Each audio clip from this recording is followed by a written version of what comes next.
Emmanuel சேகரனின் நினைவு தினத்தை ஒட்டி ராமநாதபுரம் மாவட்டம் பரமக்குடியில் உள்ள அவரது நினைவிடத்தில் மரியாதை செலுத்துவதற்காக ஆயிரக்கணக்கான மக்கள் 2 கிலோமீட்டர் தூரத்திற்கு ஊர்ந்து செல்கின்றனர்.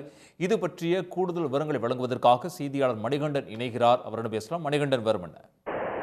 பரமக்குடியில் இம்மானுவேல் சேகரனின் 65ஆம் ஆண்டு நினைவு தினத்தை முன்னிட்டு பொதுமக்கள் அஞ்சலி செலுத்துவதற்காக சுமார் 2 கிலோமீட்டர் தூரம் வரை நின்று அஞ்சலி செலுத்தி வருகின்றனர். ராமநாதபுரம் மாவட்டம் பரமக்குடியில் இம்மானுவேல் சேகரனின் நினைவு தினம் செப்டம்பர் 11ஆம் தேதி ஆண்டுதோறும் அனுசரிக்கப்படுவது வழக்கம். இந்த ஆண்டு 65ஆம் ஆண்டு நினைவு தினம் அனுசரிக்கப்பட்டு வருகிறது. தமிழக அரசு சார்பில் இன்று காலை திமுக இளைஞரணி செயலாளரும் எம்எல்ஏவுமான உதயநிதி ஸ்டாலின் மற்றும் அமைச்சர்கள் ராஜகண்ணப்பன், கயல்விழி, எம்எல்ஏக்கள் காதர் பச்சா, முத்துராமலிங்கம், முருகேசன், தமிழரசி ஆகியோர் அஞ்சலி செலுத்தினர். தொடர்ந்து அதிமுக சார்பில் முன்னாள் அமைச்சர்கள் உதயகுமார்,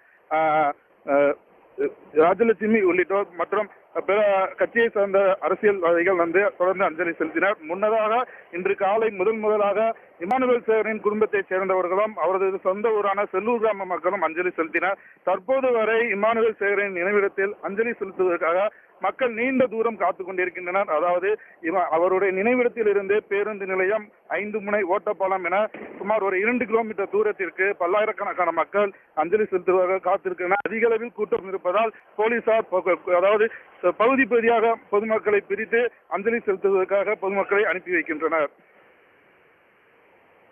தகவல்களுக்கு நன்றி மணிகண்டன். உடனுக்குடன் செய்திகளை தெரிந்து கொள்ள சன் நியூஸ் பெல் ஐகானை கிளிக் பண்ணுங்க.